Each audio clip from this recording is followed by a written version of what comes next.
Non, mais comme quoi, des fois, Netflix font des belles choses. Guillermo del Toro est revenu travailler avec Netflix après son cabinet de curiosité ou après son film Pinocchio. Il s'attaque au monument des films de monstres, Frankenstein, et il faut qu'on en parle. Frankenstein avec Oscar Isaac dans le rôle de Victor Frankenstein. Il y a également Jacob Elordi dans le rôle de la créature. Mia Goth dans le rôle d'Elisabeth Lavanza et encore Christophe Waltz ou alors Ralph Ineson. Un casting 5 étoiles pour un film qui mérite amplement les lauriers qu'on lui distribue depuis maintenant plusieurs jours. C'est une très grande réussite à mon sens et on va en parler tout de suite. On va commencer par les points forts, bien évidemment, comme j'ai l'habitude de le faire. Les points forts du film, alors attendez, il va y avoir une liste comme ça.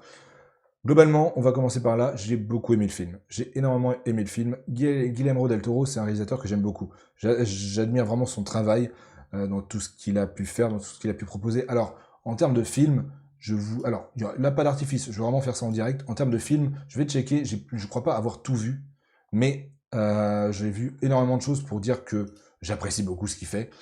Euh, Crimson Peak, par exemple, j'ai pas vu. Hein, mais Pacific Rim, j'ai passé un excellent moment devant Pacific Rim. Le Labyrinthe de Pan, on n'en parle pas, c'est masterclass pour moi. Les Hellboy à l'époque, j'ai beaucoup aimé. C'est un monsieur mimique dans fin 90 qui était assez bon aussi dans le genre. Guillermo del Toro, pour moi, c'est quelqu'un voilà, qui maîtrise ce qu'il fait et qui a cette petite touche un peu gothique qui colle parfaitement à l'œuvre de Frankenstein.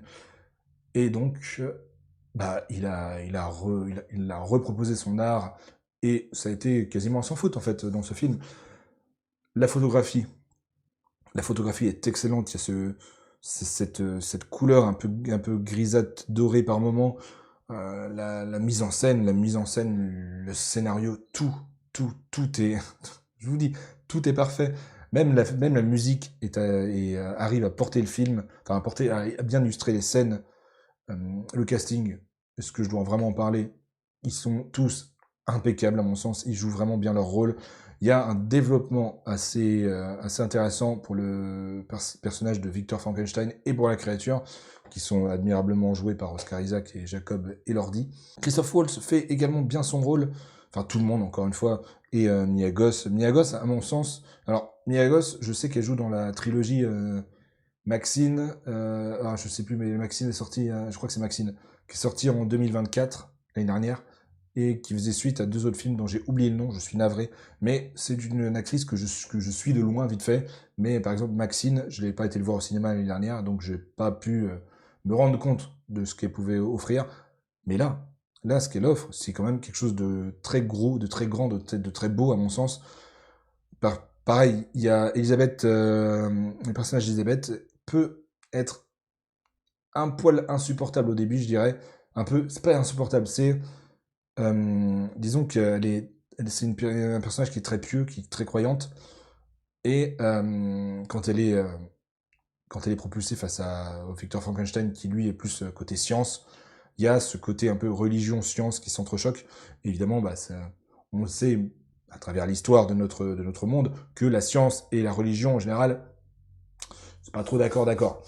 Donc elle serait assez bien illustré. Et puis à partir du moment où elle croise la créature, il y a ce côté où elle arrive à voir l'humain, elle arrive à voir l'âme, elle arrive à voir la bonté derrière ce corps hideux, ce corps difforme, cette créature, ce monstre. C'est un peu comme, alors je vais faire un parallèle un peu con, mais c'est un peu comme La Belle et la Bête, c'est un peu comme Esmeralda Quasimodo, c'est un peu un peu comme dans un film qu'il a fait précédemment qui était La Forme de l'eau, où pareil, la personnage principale féminine apportait un intérêt particulier à la créature du film, et ben là c'est pareil. J'ai beaucoup aimé. Au début, voilà, je vous l'ai dit, j'ai mentionné, je trouvais le personnage un peu insupportable. Pas insupportable, mais voilà, j'étais en mode, elle est chiante un peu. Mais voilà, force est de constater que le personnage a une très bonne évolution, avec évidemment sa route croise de nombreuses fois la créature. Et il y a ce parallèle qui est fait aussi dans d'autres œuvres qu'on a pu voir dans le passé pour la licence Frankenstein, on va dire. Il y a ce dilemme de qui est le monstre entre le créateur et la créature, et c'est plutôt bien amené dans le film. Certains actes de Victor Frankenstein te font dire qu'il est fou furieux, que c'est lui qu'il faut arrêter. La créature qui essaie de faire le bien, qui essaie de faire des bons choix, mais ça se retourne forcément contre lui à cause de son aspect de créature hideuse. Voilà, il y a plein de parallèles hyper intéressants qui sont faits dans le film. C'est magistralement mis en scène, je vous l'ai dit. C'est franchement, à mon sens, peut-être le meilleur film que Netflix a pu nous proposer cette année. En même temps, vous allez me dire, c'est pas compliqué, hein, parce que bon, Netflix, hein, en termes de qualité, c'est pas ça en général. En tout cas pour les œuvres Netflix comme ça. Il y a un petit hic, petit aller. Si vraiment je dois trouver un défaut au film, il y a un peu de longueur au début, mais c'est le temps de bien mettre les choses en place. Et une fois que c'est mis en place, une fois que les personnages sont bien ancrés, là ça déroule tout seul et c'est 2h30 qui passe extrêmement vite. J'ai passé, moi, personnellement, un très bon moment et j'en veux d'autres, en fait. J'en veux d'autres. Mais, je sais pas, mettez Guillermo del Toro sur...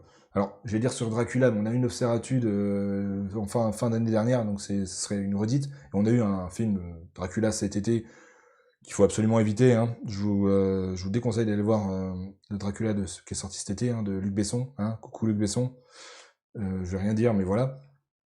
Mais mettez Guillermo del Toro sur ce genre d'œuvre, que ce soit, je sais pas, alors La Momie, pareil, La Momie, on va avoir une suite, visiblement, de la trilogie La Momie avec, qu'on a eu début 2000, donc voilà, hein. Mais mettez-le sur des films de monstres comme ça, par pitié. Je sais pas, L'Homme Invisible, La Créature des Marais, j'en sais rien. La Créature des Marais, il l'a presque fait avec La Forme de l'eau, une créature aquatique, enfin bref. Il y a des choses à faire avec Guillermo del Toro. Il a prouvé encore une fois qu'il maîtrise son art, en fait, tout simplement. Et quand Netflix lâche un peu du lest et laisse faire les auteurs qu'ils engagent, bah, ça donne ce genre de choses. Ça donne ce genre de choses et c'est bénéfique pour tout le monde. Alors, c'est dommage. C'est vraiment dommage que ce soit pas sorti au cinéma, du moins en France. Je sais pas s'il y a eu des projections exceptionnelles, hormis des avant-premières, j'entends, dans d'autres pays. Je sais pas si c'est sorti, ça m'étonnerait, mais je pense pas que ce soit sorti dans certaines salles aux États-Unis. Connaissant Netflix, ça m'étonnerait, mais c'est mon petit regret de pas pouvoir avoir vu ce film au cinéma sur un grand écran, parce qu'il y a des images et des décors qui, je le répète, mais qui étaient monstrueux. Il y a des décors, franchement, je pouvais mettre sur pause, capture d'écran, hop, fond d'écran pour mon PC, ça passait nickel. Voilà, il y a des plans qui étaient vraiment c'était des tableaux en fait, avec ce côté gothique encore une fois qui match extrêmement bien avec Frankenstein. Je ne peux que vous conseiller de regarder ce film. Donc voilà, globalement ce que j'avais à dire sur Frankenstein. Vous avez compris, j'ai beaucoup aimé. Si vous hésitez, foncez. C'est 2h30, ça peut déranger certaines personnes 2h30, mais ça passe relativement vite et c'est assez bien rythmé dans tous les cas. Si vous aimez le bonhomme, si vous aimez ce qu'il a fait autrefois, si vous aimez les films de monstres, foncez. Vous allez qu'apprécier ce que vous allez voir, ça c'est sûr et certain.